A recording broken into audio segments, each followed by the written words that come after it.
जय हिंद दोस्तों। खबर है पक्की की टीम लगातार आप लोग देख रहे हैं भिन्न भिन्न लोकसभा क्षेत्रों में अपनी जर्नी को बनाई हुई है। आम नागरिक खास ड्राइवर के तहत 80 करोड़ इस देश के गरीब और के उत्थान के लिए खास तौर पर उनके शिक्षा, स्वास्थ्य तमाम मुद्दों को लेकर के भिन्न भिन्न क्षेत्रों में अपनी जर्नी को बनाई हुई है। आज हमारी उपस्थिति गोरखपुर सदर लोकसभा क्षेत्र में है, जहाँ पर बीएसपी से जावेद सिमनानी जी हैं। इस बार बहन मायावती ने इनके ऊपर काफ़ी भरोसा जो है रख करके टिकट दिया है और आज जो है हम इनसे बातचीत करने वाले हैं क्या इस बार के जो है मुद्दे होने वाले हैं। बहुत बहुत स्वागत सर आपका। धन्यवाद। सर, इस बार का जो चुनाव है इसको आप लोग किस नजरिए से देख रहे हैं, कैसा इसमें जो है इस बार का जो लड़ाई है? इस बार का चुनाव हम्म, देश में संविधान बचाना है, अंबेडकरवाद को बचाना है। अंबेडकरवादी और अंबेडकरवाद के विरोधियों के बीच चुनाव है। इसमें अंबेडकरवादी जीतेंगे। सर, इसमें जो है अम्बेडकरवादी और संविधान को बचाने की बात आप कर रहे हैं, क्या संविधान इसमें देश खतरे में है क्या इसमें? क्यों संविधान खतरे में नहीं है? बुलडोजर चल रहा है, जेल के अंदर कैदी मार दिए जा रहे हैं, यही सब तो संविधान पे खतरा है। उल्टे सीधे अमेंडमेंट किए जा रहे हैं संविधान में, यही तो संविधान को खतरा है। इसी को बचाने के लिए आज देश के सभी अंबेडकरवादी इकट्ठा हो गए हैं और अपने संविधान को बचा के इस बार अपने अंबेडकरवादी लोग अपने पसंदीदा पार्टी को वोट करके संविधान को बचाने का काम करेंगे। सर, इस बार के जो आपके चुनावी मुद्दे हैं वो क्या मुख्य रूप से होने वाले हैं? गोरखपुर में तो चुनावी मुद्दा मुख्य रूप से हमारा जो है यहाँ पर लोकल वर्सेस बाहरी चुनाव है। गोरखपुर वर्सेस गोरखपुर के बाहर के लोगों का। जितने भी यहाँ प्रत्याशी हैं मेरे अलावा कोई गोरखपुर का नहीं है, सब बाहरी प्रत्याशी चुनाव लड़ रहे हैं। मैं अकेला गोरखपुर का लाल हूँ।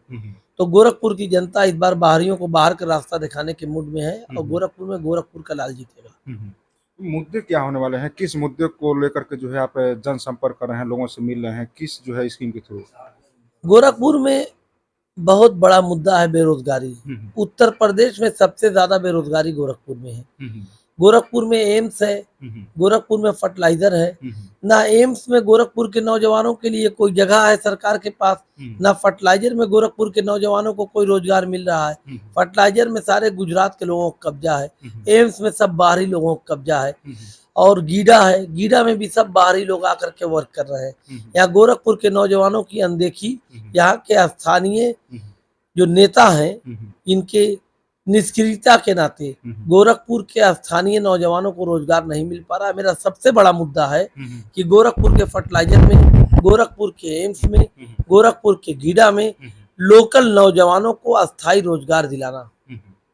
हर साल लाल किले से जो है देश के प्रधानमंत्री अनाउंस करते हैं कि 2 करोड़ रोजगार युवाओं को दिया जा रहा है और आप कह रहे हैं जो यहाँ पर युवा है उत्तर प्रदेश को उनको रोजगार नहीं मिल रहा है। प्रधानमंत्री जी तो 15-15 लाख रुपया भी दिए हैं। आपको मिला है? नहीं मिला हमको।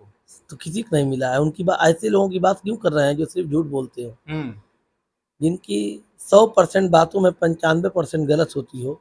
ऐसे लोगों की बात करने का क्या औचित्य है? अगर 2 करोड़ रोजगार प्रति साल देने की बात किए थे, अगर दे दिए होते तो देश हमारा कहाँ से कहाँ चला गया होता। ये तो 2 करोड़ रोजगार देने के बदले इन्होंने कई करोड़ रोजगार छीन लिया। दिया नहीं बल्कि छीन लिया। सारी संस्थाओं को प्राइवेट कर दिया, LIC बेच दिया, एयरपोर्ट बेच दिया, रेलवे प्लेटफॉर्म बेच दिया। ये रोजगार दे नहीं रहे, ये रोजगार ले रहे हैं। मतलब तमाम चीज जो है प्राइवेटाइजेशन करते चले जा रहे हैं। हाँ, कर ही रहे हैं। आप ही लोगों के माध्यम से भी पता चलता है, दिखाई दे रहा है, सब प्राइवेट होता चला जा रहा है। पूरा देश, ये देश जो है ठग लिया इन लोगों ने। ये ठग लोग हैं। देश व्यापारियों के हाथ में चला गया है और जिस देश का राजा व्यापारी होता है उस देश की जनता भिखारी हो जाती है। सेम इस देश में हो रहा है। राजा व्यापारी होगा तो जनता भिखारी हो जाएगी और राजा जब भिखारी होगा तो जनता व्यापारी हो जाएगी। तो मगर इस देश का राजा व्यापारी है, इसलिए इस देश में जनता भिखारी होती चली जा रही है। यदि आपकी सरकार आती है तो क्या जो है जनसंपर्क के लिए करने वाले हैं आप लोग? 2007 से 2012 तक जो करके हमने उत्तर प्रदेश में दिखाया है, हम पूरे देश में वही करेंगे। कुछ नया करने वाले नहीं है। हमारा ना ही तो कोई चुनावी घोषणा पत्र है, ना ही तो बहुजन समाज पार्टी ने कभी चुनावी घोषणा पत्र अपना, कभी कोई मैनिफेस्टो लागू किया किसी चुनाव में। हमारा जो भारतीय संविधान है वही बहुजन समाज पार्टी का चुनावी घोषणा पत्र है। हम संविधान को पूरी तरीके से लागू करेंगे, कानून के द्वारा कानून का राज कायम करेंगे। 2007 से 2012 तक की उत्तर प्रदेश की आइडियल सरकार जो चली है उत्तर प्रदेश में, उस सरकार को पूरे देश में उसी तर्ज पर चलाने का काम करेंगे। उसमें जातवादी बहुत व्यवस्थाएं थी, ऐसा जो है एक विपक्ष के द्वारा कहा गया। भी व्यवस्था आप बता नहीं सकते, एक उदाहरण नहीं दे सकते कि 2007 से 2012 की सरकार में कोई जातिवादी व्यवस्था रही हो। इसका एक उदाहरण नहीं दे पाएंगे, कोई नहीं दे पाएगा। 2007 से 2012 के बीच में जो सरकार चली है उसमें बाघ और बकरी एक ही कुएं से पानी पिए, इस तरह की सरकार चल रही थी। किसी तरह का कोई जातिवाद नहीं था हमारी सरकार में, और आज भी नहीं है। आज लोकसभा की 80 सीटों पे चुनाव हो रहा है। मुस्लिम समाज के लोग लड़ रहे हैं, यादव समाज के लोग लड़ रहे हैं, पाल समाज के लोग लड़ रहे हैं, विश्वकर्मा समाज के लोग लड़ रहे हैं, निषाद समाज के लोग लड़ रहे हैं बहुजन समाज पार्टी से। सर्व समाज के लोग बहुजन समाज पार्टी से चुनाव लड़ रहे हैं। चौहान समाज के लोग लड़ रहे हैं, किसी ने टिकट नहीं दिया। 4 चौहानों को बहुजन समाज पार्टी ने टिकट दिया है। देश की तमाम वो जातियां जो निचले पायदान पर हैं, जो समाज में एकदम नीचे निचले स्तर पर खड़ी हैं, उस निचले स्तर से उठा के बहुजन समाज पार्टी ने उन तमाम जातियों को टिकट देकर भाईचारा बनाया है। और भाईचारा के बुनियाद पर बहुजन समाज पार्टी इस उत्तर प्रदेश में 80 की 80 सीटों पर डायरेक्ट लड़ाई में है, और जीत हार जनता के आशीर्वाद से 4 तारीख को पता चलेगा। गठबंधन की इसमें जो बातें किया जाए, खटाखट 8500 क्या लग रहा है? और देश के युवाओं को 1 लाख जो है, और महिलाओं को 1 लाख, और देश के युवाओं को जो है रोजगार 30 लाख, इस तरह से जो है वादे किए जा रहे हैं पहले से। गठबंधन तो 2 दलों का है ना। भाजपा भी अलग गठबंधन में है, नहीं, दो बड़े गठबंधन है। भाजपा भी गठबंधन से ही लड़ रही है, और समाजवादी पार्टी और कांग्रेस भी गठबंधन से लड़ रही है। इंडिया की बात करें, इंडिया अलायंस और एनडीए अलायंस, 2 अलायंस है।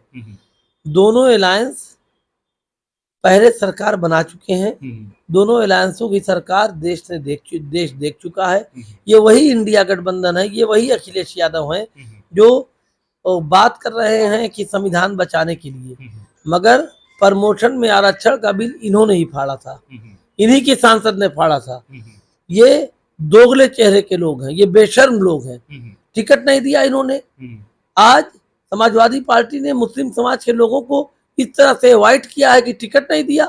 3 टिकट, सिर्फ 3 टिकट, 80 सीटों में सिर्फ 3 माइनॉरिटी को टिकट दिया है, और वर्तमान में 6 माइनॉरिटी के सांसद हैं। अगर ये जीत जाएंगे तो हम 6 से घट के 3 हो जाएंगे। हम क्यों इनके साथ जाए? भाई, हर आदमी अपना फायदा देखता है। माइनॉरिटी समाज देख रहा है कि आज इंडिया गठबंधन को अगर वोट कर दे और वो जीत जाए तो माइनॉरिटी समाज के 6 सांसद हैं वर्तमान में, घट के 3 हो जाएंगे, क्योंकि 3 ही टिकट दिया है उन्होंने। तो क्यों जाएगा उनके साथ? कोई नहीं जा रहा है। बहुजन समाज पार्टी ने 23 टिकट दिया है। अगर बहुजन समाज पार्टी के साथ जा रहे हैं माइनॉरिटी समाज के लोग, तो ये सोच कर जा रहे हैं कि 23 में 2, 4, 5 हार भी जाएंगे, तब भी 15 जीत जाएंगे। आज 6 है, हम 15 हो जाएंगे। कोई 6 से 3 क्यों होगा? ये ठग लोग हैं, ये ठगना चाहते हैं। ये उल्टी सीधी बात बताकर देश को गुमराह करते हैं। और सबसे बड़ी बात कि इस देश में अम्बेडकरवाद की जरूरत है। अम्बेडकरवाद उसको कहते हैं जहां बाघ और बकरी एक ही कुएं में पानी पी ले। सर, कल जो है बहन मायावती जी आने वाली हैं गोरखपुर में। जी। क्या लोगों से आग्रह करना चाहेंगे आप? क्या करना चाहेंगे इस पर? बहुत उत्साह है, बहुत उत्साह है। हमारी तैयारियों को छोड़िए, जनता तैयार है। हमको लगता है कि कल चंपा देवी पार्क, जो इस गोरखपुर नहीं पूर्वांचल का सबसे बड़ा पार्क है, उस पार्क को हम लोगों ने लिया है भीड़ को देखते हुए।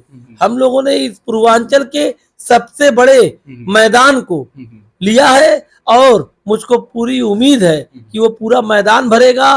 पूरा चंपा देवी पार्क भरने के बाद रोड भरेगी, और शहर भी पूरा जामग्रस्त हो जाएगा कल, क्योंकि कल अपने नेता माननीय बहन जी से मिलने के लिए कई लाख लोग तैयार हैं। चलिए सर, बहुत बहुत धन्यवाद सर बातचीत करने के लिए। तो ये थे गोरखपुर लोकसभा क्षेत्र से जावेद सिमनानी जी, बीएसपी पार्टी से जो है इस बार उम्मीदवार हैं। चलिए, बातें कैसा लगा है कमेंट बॉक्स के माध्यम से अपनी राय दीजिएगा। मिलते हैं अगली खबर के साथ। जय हिंद, जय भारत।